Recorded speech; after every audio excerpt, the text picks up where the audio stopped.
Senhor, Pai de todos nós, Senhor da vida, é preciso, divino amigo, que eu reconheça sempre que sem o teu amor jamais estaria seguindo minha caminhada em direção ao meu próprio crescimento. Com tua presença, sinto a tua luz fazendo mais claros os meus dias. Mesmo que haja a noite da dor, tenho todos os dias a aurora da esperança que me faz prosseguir. Senhor, reconhecendo que não estás distantes, e mais que isso, não estou só, é que agora não posso vê-lo ao longe, porque com teu amor sinto-me mergulhado no teu Espírito. Abençoa-me continuadamente, pois esse teu amparo é que me faz imortal, e a certeza de que estou vivo para toda a eternidade.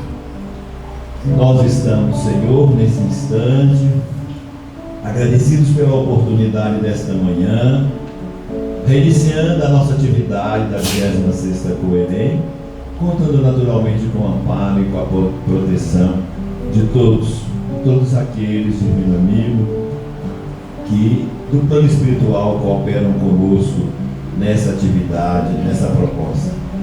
Rogamos-te por todos nós, por aqueles que ainda estão a caminho, lembrando com muito carinho do nosso irmão Arley Eustáquio, que é o responsável por essa parte do estudo da manhã, que ele continue e seja amparado. Rogamos, enfim, por esse núcleo assistencial que não podemos esquecer, Senhor, que nos acolhe, que nos dá o espaço físico, para que possamos passarmos algumas horas buscando e aprendendo sempre. Desta forma, Jesus, nós te pedimos permissão para reiniciar os nossos trabalhos desta manhã. Muita paz. Bom dia a todos. Nós vamos então começar a reiniciar a nossa tarefa, desde já agradecendo o carinho do Arley, que é aí conosco, e esteve conosco lá em umas Coerens antigas, lá ainda no Tabajadas, né? Mas voltou, é sempre bom. Isso que o bom filho a casa torna, né? Isso é maravilhoso. Eu gosto sempre de ler uma página daquelas que nós temos recebido de orientação do plano espiritual nas reuniões vibracionais, quando a gente está na organização do evento. E na abertura dele, no sábado, quando o apoio vibracional fazíamos a prece de abertura do trabalho, nós tivemos uma orientação, né, uma psicografia, e a gente vai passar. Lembramos, abrindo parênteses, que o apoio vibracional nós temos aqui, um posto e outro lá. Aquelas pessoas que sentirem necessidade do passe e quiserem lá tomar uma água fluidificada, é só subir a escada aqui, e lá na quadra também tem, podemos procurar. Mas o texto, pequenininho, mas muito significativo, diz o seguinte, ditado pelo Espírito Spinelli: é o caminho, verdade e vida. Não pode mais a humanidade dizer-se sem direção, perder-se em lamentação ou mudar todo o propósito. O Evangelho afirma como caminho, convoca a verdade e esta dá a vida. Realmente, nos momentos decisivos da transição, muitas auguras e lamentações têm convidado as criaturas para uma maior reflexão. O indicativo existe, perdura há mais de 2000 anos, portanto, não é novidade. Contudo, qual a direção? Como mirar-se no objetivo traçando uma meta que possa levar à realização? Tal proposta no hoje convida cada um transformar-se, mirar em sua própria mudança e, sem dúvida, viverá melhor. O outro, a seu lado, também terá suas reflexões, apresentará suas dificuldades, mas vendo-te a melhor assertiva, sem dúvida caminhará e então entenderá que guia e modelo é o Cristo, e não se chegará ao Pai senão pelo seu indicativo, o caminho, a verdade e a vida. Sigamo-lo, pois. Deus Cristo em caridade com todos, Spinelli, o mentor espiritual. Então, está aí a página da nossa reflexão e passamos a palavra ao nosso companheiro que com alegria está conosco. Seja bem-vindo. Boa noite aos nossos. Boa noite, não, bom dia. Nós estamos acostumados a trabalhar nas casas das espíritas à noite, né? E eu pensava que, gente, isso é na verdade uma grande reunião que nós temos em geral nas nossas casas durante a parte da noite. E antes de mais nada, bom dia então a todos. Bom dia. O pessoal teve lanche hoje, João? Já teve lanche anterior? Não? Nem todos fizeram. Teve o lanche, mas nem todos fizeram. Está fraquinho esse bom dia, né? Vamos tentar de novo. Bom dia! Bom dia! Bom dia, que bom. Então eu vou me apresentar, eu sou o Arley. Vou subir aqui no degrau, porque a turma que está aí atrás, a altura não me ajuda muito, né? A minha altura. O Arley Reis ou o Arley Eustáquio, porque é o Arley Eustáquio dos Reis, então eu sempre costumo resumir para não cansar vocês.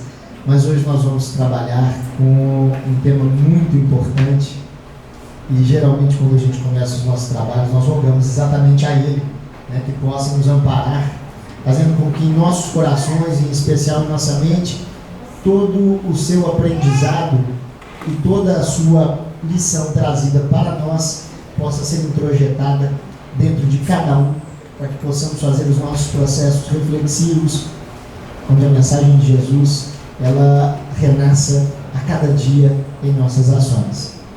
E quando nós tivemos a proposta de trabalharmos com Jesus, modelo e guia, muito fiquei satisfeito, porque há algum tempo não vinha ocorrendo. Como o Márcio já nos lembrou, há algum tempo atrás, estivemos no Coerém, o último que participamos também como expositor, ainda era aquela escola na frente ali do Labareda, lá na região Três Poderes. Isso já tem algum tempo, não é?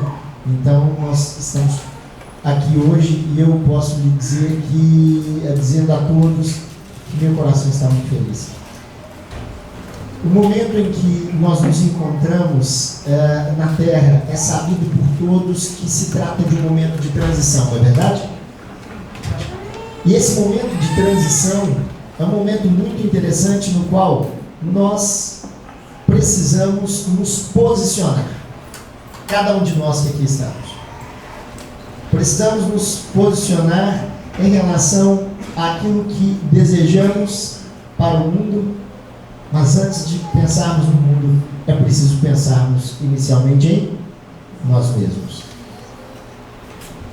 E não entendamos isso como uma ação egoísta, porque Jesus já nos conclamava a conhecermos a nós mesmos quando Ele nos disse que o segundo mandamento era amar ao próximo como a nós mesmos.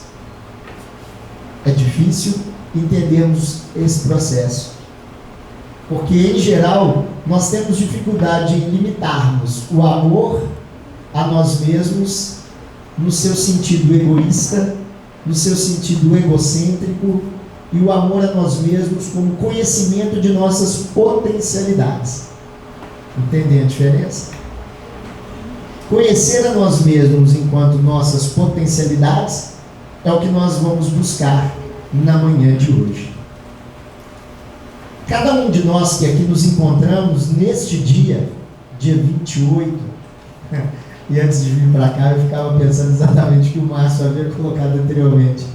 Passou tão rápido. Hoje já é terça-feira. No domingo, a maioria ou todos estavam aqui assistindo a uma exposição certamente brilhante. Não estive presente, mas o conheço e tenho certeza que Emerson fez uma exposição que levou a todos para casa de forma reflexiva. Ontem Márcia veio e, como se tivesse combinado com o Emerson, costurou o estudo dele no dela e saíram daqui também com um processo reflexivo. Nós temos essa responsabilidade de darmos essa continuidade de hoje até o próximo encontro, onde renovaremos as nossas forças. Então, cada um de nós que aqui estamos, somos como estacas ou mourões, para quem é do interior ou tem sítio, sabe bem o que eu estou dizendo. Mourões são aquelas toras de madeira que sustentam as cercas por onde passamos os arames. Cada um de nós que estamos aqui agora, nesse momento, somos esse mourão.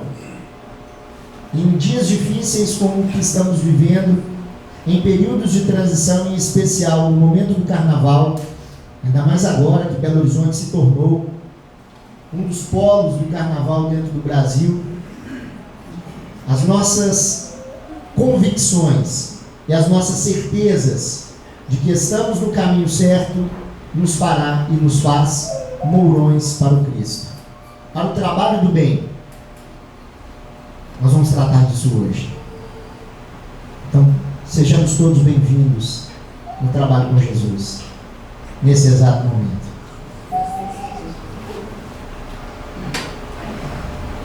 Quando falávamos sobre o processo do despertar, iniciado pelo Márcio, lembrando o Emerson no domingo, lembremos que Emerson pede para que a gente se solte.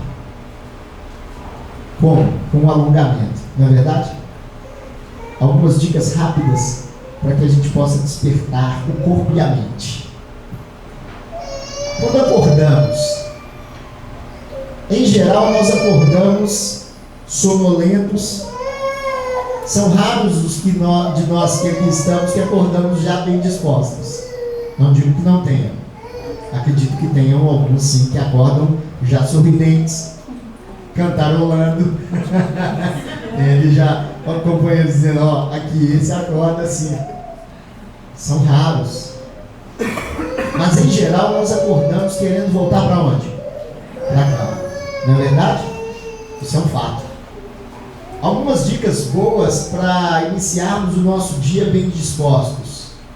Ao acordarmos, a primeira coisa que deveremos fazer é exatamente o alongamento. É o que a gente chama de quê? Espreguiçar. Tem alguém aqui que não gosta de se espreguiçar? Ou não faz isso com habitualidade? Então, a partir de amanhã, faça isso com frequência. Espreguice, estique o corpo. Coloque seu corpo já pronto para o trabalho, para a atividade. Não se esqueça, tá? Juntem as mãozinhas assim, ó, e estiquem sobre a cabeça. Coloquem os pés, né, já na pontinha. Contem, em geral, até 5. Se conseguirem depois até 10. Soltem devagar. Puxem o ar pelo nariz, que a gente chama de inspirar. Vamos fazer essa experiência? Para a gente dar aquela despertada? Vamos lá? Soltem pela boca, bem devagar. Tudo isso com muita tranquilidade. Façam esse exercício todos os dias, pela manhã, e certamente o organismo vai estar mais disposto. Perfeito? Saindo dessa relação de inércia, que nós vamos colocar isso aqui tudo daqui a pouco ali naquele quadro branco, nós vamos à cozinha e vamos beber um copo com água. Ok?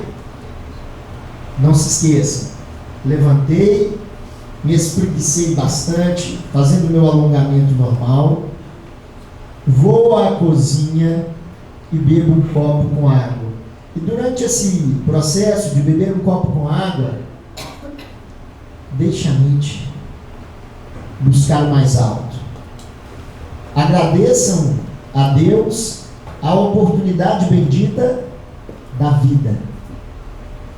Porque se estamos ali bebendo um copo com água, isso certamente significa que estamos mais um dia vivos. Estamos mais um dia aqui na Terra, dentro dos nossos objetivos, para cumpri-los da melhor maneira possível. Reflitamos sobre isso enquanto bebemos a água. O beber a água vai movimentar todo o sistema ou os sistemas existentes em nosso organismo. E aí vamos para o nosso banho matinal, para aqueles que o tomam, e certamente perceberão, para aqueles que se sentem sonolentos ao tomar banho, que na verdade o despertar vai ser melhor, porque com a água a possibilidade da nossa projeção se reduzir é menor. Já estamos começando a ficar preparados, não é verdade?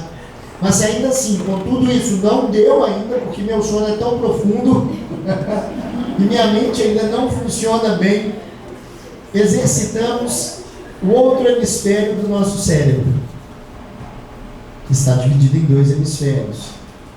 Vou dar uma dica para aqueles que depois de tudo isso ainda continuarem sonolentos. Se você é destro e escova seus dentes com a mão direita, você vai experimentar a partir de então, quando se sentir assim, não tiver despertado, a escovar o dente com a mão esquerda, porque aí você vai estimular o outro hemisfério do seu cérebro. Certamente você vai despertar, até porque vai ser difícil. Né? Não vai ser uma tarefa fácil, não vai ser uma tarefa usual, costumeira. Agora, se você já é canhoto, você vai fazer o processo invertido. Ok? Durante o dia, faça a mesma coisa durante as atividades. Se estiver fazendo algo com a direita, como por exemplo escrever, escreva com a esquerda. Vai sair cada garrancho, mas você está estimulando o outro hemisfério do seu cérebro, e assim você está então não só se potencializando, mas se despertando. Perfeito? Então são as dicas para o nosso início de manhã, para que possamos chegar ao final desta manhã, início de tarde, já repletos de energia. Mas são dicas que nos servem para a vida. Ok? E se não der certo, um banho de água fria. Ótimo! Nesse meio tempo aí, o banho de água fria sempre é eficiente. Confesso que não gosto. Confesso que prefiro fazer essas outras atividades que comentei anteriormente e que posso dizer funcionam muito bem. Ainda que eu acho que me pareça muito com o senhor nesse sentido, que a companheira disse, olha, ele acorda sempre bem-humorado, me parece ser mesmo uma pessoa bem-humorada, também acordo, em geral, bem-humorado. Só não canto porque minha esposa não tem tanto esse humor, e aí, é claro, a coisa não ficaria muito boa pro meu lado se eu começasse cantando exatamente. Eu acho que seria realmente muito mais complicado. Mas dentro do banheiro e na cozinha, aí eu me solto, porque eu posso ser eu mesmo, uma vez que a porta está fechada e ela lá dentro do quarto dormindo. Então essas questões nós precisamos também, claro, aprender a respeitar o outro, porque o outro tem o seu momento, né? E é isso que nós vamos ver agora. Eu consigo um pincel. Aqui. Olha que produção mais bem feita, né? Que coisa cuidadosa. Tem um saquinho com os pincéis. Vamos procurar usar esses pincéis aqui como um todo, ok? Vou colocá-los aqui dentro para facilitar o meu processo. Então vem cá. Nós temos um objetivo que é falar sobre Jesus, correto? Jesus como modelo e guia. Só que o mais interessante é entendermos o seguinte. Vamos fazer isso? Podemos até colocar. Gente, isso tudo faz parte e é combinado para que meu amigo se movimente, né? Para que ele possa se despertar. Vamos lá. Então veja só. Só fazer uma pergunta antes da gente começar a colocar ali no quadro branco. Todos nós aqui já ouvimos falar de Jesus, não já? Sim. Ok. Todos nós, quando entramos pela primeira vez na casa espírita, nós aprendemos que nós devemos seguir e sermos como Jesus. Não é verdade? Tá. Então vamos duas perguntas iniciais. Será que nós conhecemos, primeiro, a nós mesmos? Sabemos quem somos, as nossas potencialidades e como multiplicá-las? Primeira pergunta. Segundo, conhecemos Jesus? Compreendem a minha pergunta? Se não compreendem, teremos um momento oportuno para compreender isso. Mas é preciso fazermos essas perguntas a nós mesmos. Como que eu quero ser igual a alguém se eu não conheço esse alguém, se eu não conheço suas competências e as suas habilidades e principalmente se eu não conheço ainda a mim mesmo? Fica difícil então ser igual ao outro. É isso que nós vamos trabalhar aqui. Então hoje nós faremos várias perguntas. Terceira pergunta do dia, para virmos para cá. Aonde, e aí eu quero um processo reflexivo rápido, mas é preciso que façamos esse processo, aonde nós nos encontramos neste momento? Veja bem, vou completar a pergunta. É uma pergunta muito individual e muito íntima.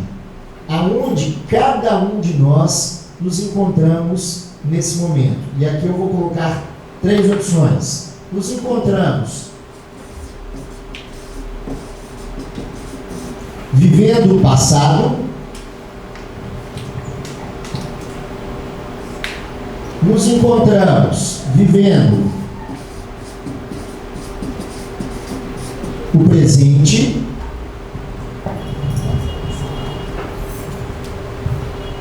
ou nos encontramos vivendo o futuro.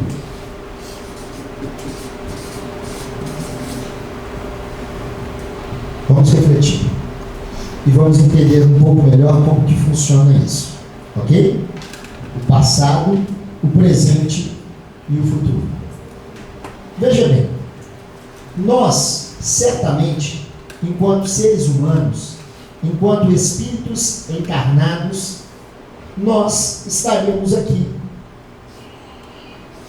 Vou aproveitar e fazer o meu desenho.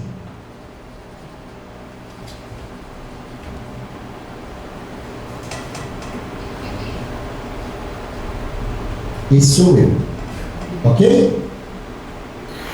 Onde será que eu me encontro nesses 3 momentos? Onde será que cada um de nós nos encontramos como espíritos encarnados? Vamos entender a pergunta. Muitos de nós vivemos ainda mentalmente e vivemos a nossa própria vida no passado. De que maneira? Quando ainda nos agarramos a questões que já aconteceram. Vou tentar dar algum exemplo. Vejamos bem, certa vez estava conversando com um companheiro cuja mãe, já idosa, estava com câncer em fase terminal.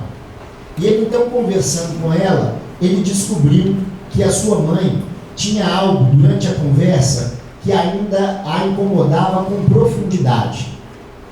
Ele a ouviu nos atendimentos que ele fazia a ela, nos seus cuidados diários, atendendo-a no seu leito.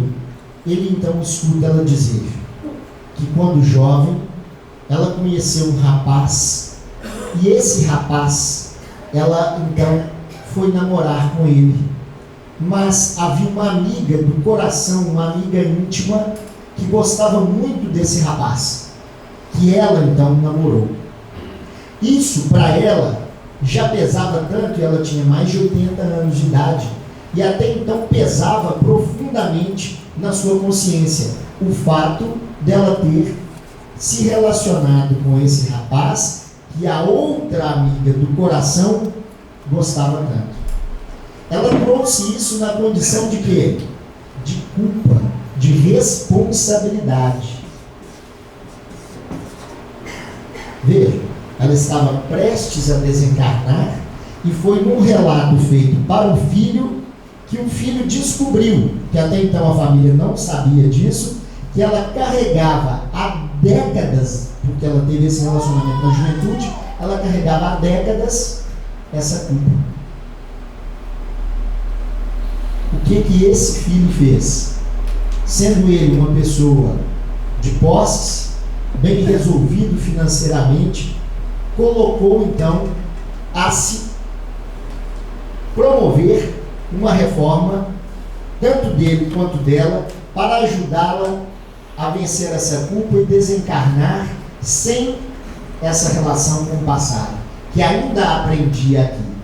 Ele então, com os recursos que tinha, contratou um detetive, a mãe, que era de Pernambuco, Recife.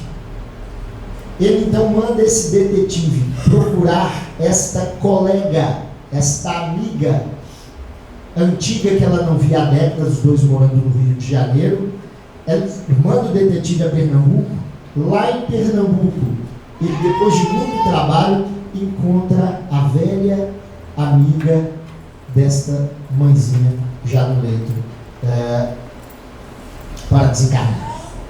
Ele então liga para essa senhora, conta para ela, né, a história da mãe com ela. Ela se recorda muito vagamente da mãe. Veja bem, essa senhora se recorda muito vagamente da mãe desse companheiro, mas aceita o convite para ir ao Rio de Janeiro. Ele então emite uma passagem, envia essa passagem aérea para ela, e ela então vai ao Rio de Janeiro de encontro da antiga amiga. Chegando lá, as duas vão prosear por muito tempo, e nesse prosear, a primeira coisa que a mãe desse companheiro fala é sobre o seu passado, que para ela ainda era muito vivo, era muito presente. A outra, num sorriso espontâneo, diz assim: ô fulano, você sabe que eu nem lembrava disso, não me recordava sequer desse sujeito. Eu vou chamar de Jorginho, tá? Que é o nome que eu dou para todos os meninos quando estou dando aula. Jorginho, tá? O Jorginho era, na verdade, uma pessoa que vivia no presente de quem? Da amiga que gostou dele lá na juventude, ou no presente dessa senhora, mãe do meu companheiro. Vivia na mente dessa senhora. Ela carregava uma culpa que sequer a outra lembrava. Veja bem, a dificuldade então era de quem? Dela. Muitas das vezes, meus amigos, nós carregamos durante a nossa existência, carregamos durante toda a nossa vida uma culpa por algo que nós acreditamos ser, na verdade, ruim, ou ato que cometemos contra o outro, e o outro sequer vivencia isso. É preciso, então, nos desapegarmos deste passado. Veja o quanto ela se consumiu com essa culpa em relação à outra. E uma culpa que não era, na verdade, dela. Isso tem a ver com a nossa fala. Quantas vezes nós olhamos para o companheiro ao nosso lado? Quantas vezes nós conversamos com aqueles que estão ao nosso lado e somos francos ao expressarmos os nossos sentimentos? Já se perguntaram sobre isso? Quantas vezes nós falamos realmente aquilo que nós sentimos em relação ao outro? Ou em relação a nós mesmos para com o outro? Já se perguntaram sobre essa questão? Muitas das vezes nós vivenciamos situações dificílimas para a nossa existência que poderiam ser resolvidas apenas com uma simples conversa, educadamente. Simples manifestação. Ah, mas eu pensei que você iria fazer isso. Peraí, mas você pensou que eu iria fazer. Por que você não me falou? Que você gostaria que eu fizesse assim. Nos relacionamentos conjugais, isso é muito comum. Nós criarmos dificuldades, como advogado que já fui, tive essas experiências dentro do escritório. Pessoas que nos procuravam buscando a separação, e quando muitas das vezes elas precisavam de um bom psicólogo, de um bom acolhimento, para que elas pudessem apenas despertar para a necessidade de um convívio mais harmônico. Olha que interessante. Claro que existiam momentos em que a separação era necessária, em especial quando havia agressões físicas ou morais irreparáveis naquele momento.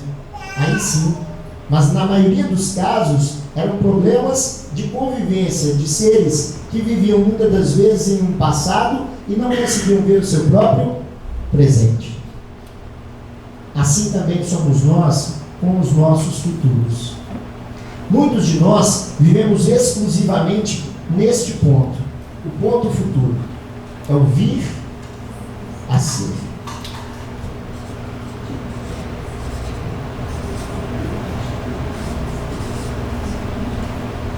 Eu tenho os meus objetivos, os meus planos.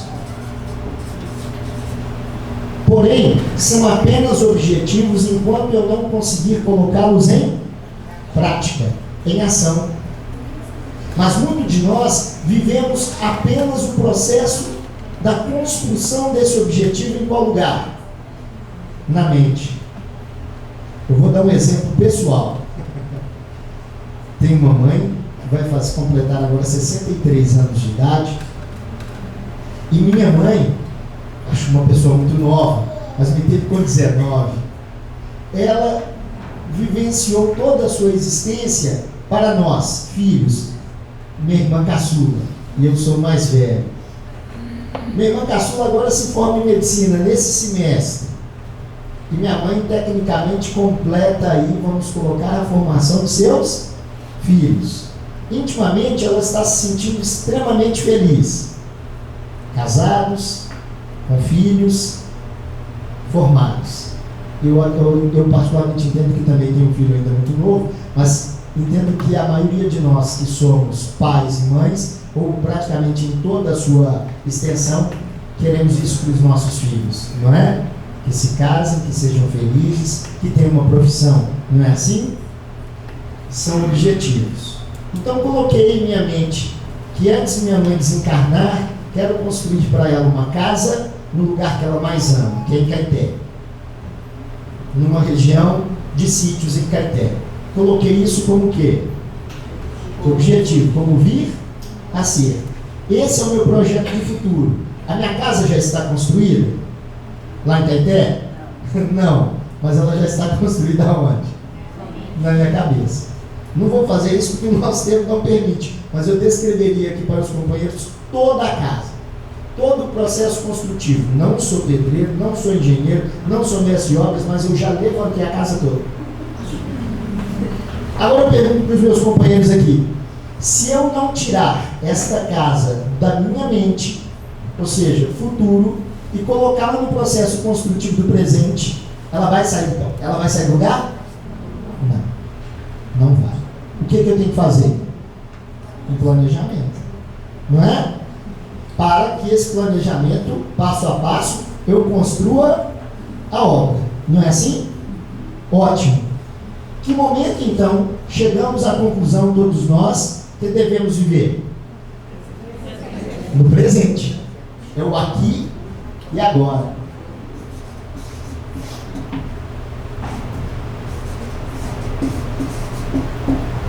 O aqui e o agora. Aqui e o agora é que devemos viver. Porque, veja bem, quando chegarmos no amanhã, O que fizermos neste presente será o que vamos colher como resultados, como frutos. Não existe essa máxima? O plantio é o quê? É livre, mas a colheita é obrigatória. Então, o que fizermos aqui e agora será o que vamos colher aonde? No futuro. Mas olha que interessante. O futuro breve será o quê? O nosso presente. Se sabemos que vamos colher no futuro aquilo que plantarmos aqui, por que vamos plantar nesse presente aquilo que nós não queremos já de antemão colhermos no futuro? Compreendem a minha colocação? Por que vamos construir um presente que não desejamos já nesse momento?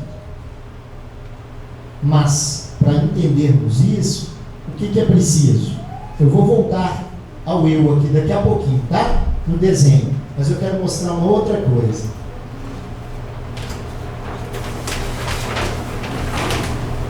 O que nós precisamos para entendermos como plantar melhor para colhermos melhor ainda no futuro?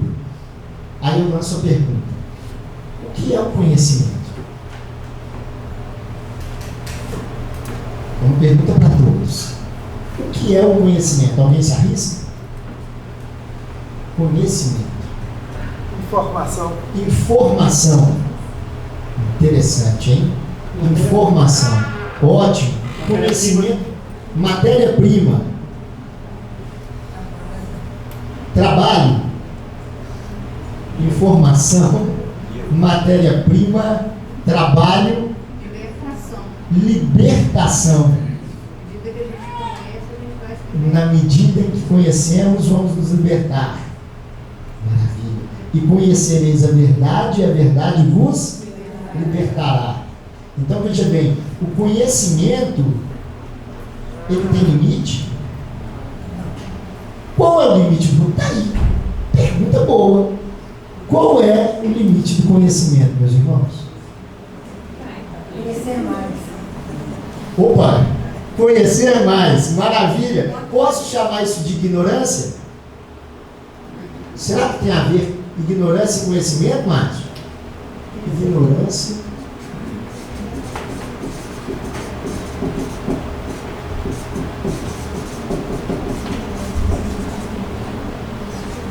Não deu o cálculo aqui. Ignorância e conhecimento. Vamos ver uma coisa? Essa linha é a linha da ignorância, ok? O conhecimento é tudo que está dentro. Compreendem? Como é que eu aumento o meu conhecimento? Como é que meu amigo chama? Gelson, como é que eu aumento o meu conhecimento? Estudando e vivenciando. Estudando e vivenciando. Mas com base nisso que eu acabei de colocar aqui. Diminuindo a ignorância. Diminuindo? A ignorância. Conhecer as coisas, expandindo. Não seria o inverso, gente? Eu preciso ampliar o quê? A minha linha de quê? De ignorância. Ué, que é isso, Arlen? Para que também eu possa ampliar o quê? A minha área de conhecimento. Ficou difícil isso? Vamos interpretar melhor. O que é ignorar? É desconhecer. Quanto mais eu amplio a minha linha de ignorância no sentido de ter a consciência ampliada do que eu não conheço, maior será então a minha necessidade de quê? De conhecer. Isso significa então que o nosso processo de conhecimento ele é infinito. Mas a ignorância também. Por isso mesmo, como a nossa ignorância ela é infinita, a necessidade de conhecimento também se torna infinito. Não é interessante? Porque, veja, o processo que o companheiro trouxe, se nós reduzirmos a nossa linha de ignorância, nós também reduzimos a nossa necessidade de quê? conhecer. Eu entendo a colocação que o amigo trouxe, porque baseado nessa linha, é claro que essa linha aqui ficou para trás, porque eu a dominei. Mas na medida em que eu compreendo que eu não conheço tudo, ou seja, que ignoro uma grande quantidade de coisas, eu amplio a minha necessidade de conhecer. Eu vou ouvir o companheiro que levantou a mão, só para eu colocar uma questão aqui. Gente, isso nós vamos chamar de consciência ampliada. Entende? É necessário que nós façamos o processo de consciência ampliada. É preciso ampliarmos a nossa consciência, no sentido de conhecimento mesmo, de saber que não temos todo o conhecimento do mundo, e em geral nós nos estagnamos. Aí eu vou voltar naquele desenho, mas enquanto isso eu vou ouvir meu amigo. Como é que você chama? João. João, vamos lá. Então, Jesus afirma, né, que sede perfeitos como perfeito é o Pai Celestial. Então o limite é o Pai. Maravilhoso, ótima intervenção. O companheiro colocou que Jesus já nos exorta que sejamos perfeitos como perfeito é o nosso Pai que está nos céus. Não é isso? Veja, qual é o nosso limite? Deus. Os céus. Ou seja, o nosso limite ele é infinito. Logo a nossa ignorância também é infinita e a nossa necessidade de conhecimento também é infinita. E às vezes a gente se assenta sobre a própria ignorância, achando que a gente está se assentando sobre o nosso conhecimento. Enganados nós estamos, né? Que enganados nós estamos. Vamos ver como é que isso funciona. Veja, aqui, nesse exato momento em que eu estou aqui nesse desenho,